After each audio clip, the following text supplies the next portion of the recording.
আসসালামু আলাইকুম রহমতুল্লাহ। তো 4-5 দিন আগে অ্যানথ্রোপিকের সিইও ডেরিও আমুজেই, গুগলের ডিপ মাইন্ডের সিইও ডেমিস হাসাবিস কিন্তু নোবেল প্রাইজও পাইছে for his work in artificial intelligence. এরা ডিসকাস করতেছে। তো অ্যানথ্রোপিকের যে সিইও ডেরিও আমুডেই, ও বলতেছে যে next 6 months to 1 year almost like 50% সুই like software engineer will lose there job.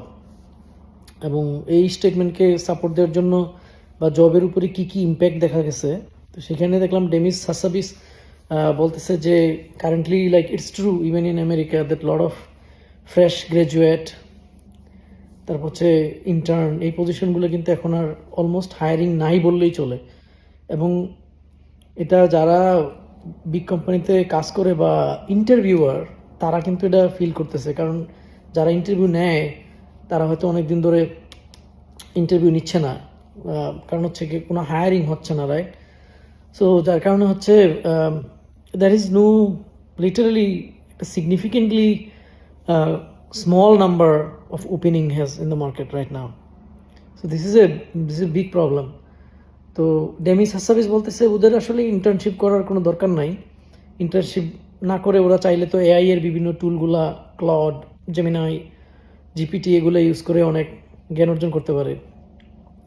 কিন্তু জিনিসটা আমার কাছে খুব হাস্যকর মনে হয়েছে। একটা মানুষ ইন্টার্ন কি শুধু সে জ্ঞান অর্জন করবে, একটা বড় কোম্পানিতে কাজ করবে, এই জন্যই কি শুধু ইন্টার্ন করে?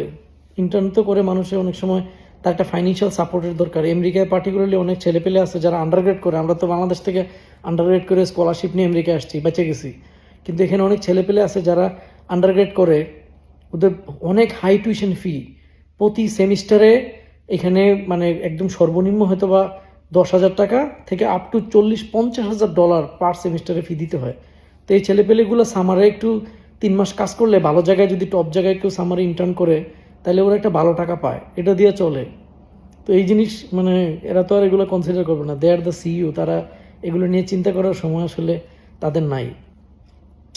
So literally I feel like that যারা fresh college graduate from computer science অথবা নেক্সট 1 year or 2 year মধ্যে গ্রাজুয়েট করবে, that's a big challenge is coming for them unfortunately. আমরা তো অনেক এক্সপিরিয়েন্সড বুড়া মানুষ, জীবনে যা উপার্জন করছি, হয়তো বা আল্লাহ মোটামুটি রিজিকের ব্যবস্থা করবেন, সবার রিজিকের ব্যবস্থা আল্লাহ করবেন। কিন্তু ফ্রেশ গ্রাজুয়েট যারা, they will face a extreme challenge. এখন সবাই তো এক্সট্রাঅর্ডিনারি ট্যালেন্টেড না। সারা পৃথিবীর সবাই তো টপ 1% ইঞ্জিনিয়ার না, রাইট? বা টপ 2% ইঞ্জিনিয়ার তো তার সবাই না। That's a challenge I C.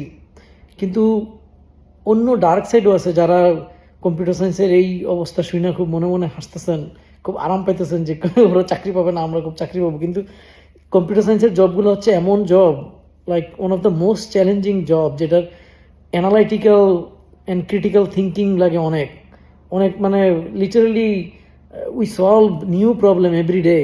যে ব্যাংকে চাকরি করে সে প্রত্যেক দিনই কাস্টমারের কাছে টেলার তো টাকা দেয় আর টাকা নেয়। This is the same pattern now, no brainer job, right? You don't even have to think about it. কিন্তু কম্পিউটার সায়েন্স এরকম না, প্রত্যেক দিনই সামথিং নিউ, প্রত্যেক দিন something new. So it was interesting and fun for the people who literally solve the problem. It's an intellectual capability or like it's an intellectual type of job basically. এখন যদি এরকম একটা মানে এরকম একটা job field যেখানে এত analytical mind, critical reasoning লাগে, সেই জবটা যদি না থাকে, তাহলে অন্য জবের সিচুয়েশন কি হবে?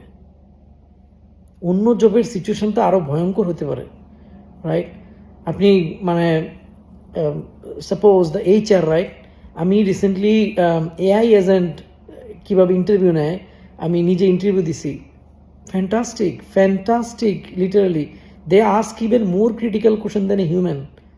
ইভেন সিস্টেম ডিজাইন, এআই আমার নিজের ইন্টারভিউ নিতেছে AI, just for fun I am checking, it's asking brutal difficult question, even better than a human. It's analyzing my performance and everything. So it's really good. It's getting far better. তাহলে কি হবে?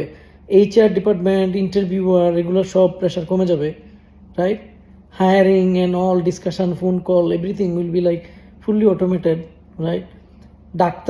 ডাক্তারদের operation, surgery, and all kind of even like diagnosis will be on AI. It is coming very soon. It is coming. So nobody will be like free from that catastrophe.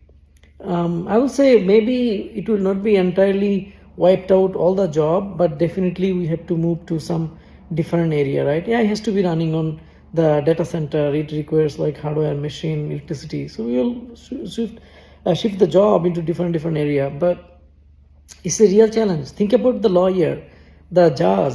They will decide based on the what is their agent is talking about, the AI agent. If AI agent decide that okay, this is the right decision, they will call it. They will press the switch. It's same for the advocate, lawyer, like whoever talking in the court. And AI agent can do much better because it has all the information it requires. Right? It can fight instead of like my lawyer can be an AI agent. I don't need a physical lawyer. Right? So that challenge is coming. The car. I took a ride on the self-driving car. Right? Literally the car. It's very interesting. There is no driver needed. I trained my own car, of course, many years ago, so I know that it's coming, but it came on the street. And I think the Europe is already getting the full self-driving car options from Tesla. That's what the Elon Musk was talking about. So then maybe there will be a lot of taxi cab that will be run by the machine itself. In next 5 to 10 years, it will be just getting better and better, right? So that's a challenge, a new world is coming. So the only way to survive is to learn and see what is the future is heading towards and what might be needed, what might not be needed. So that would be an interesting ride ahead for human society. Thank you.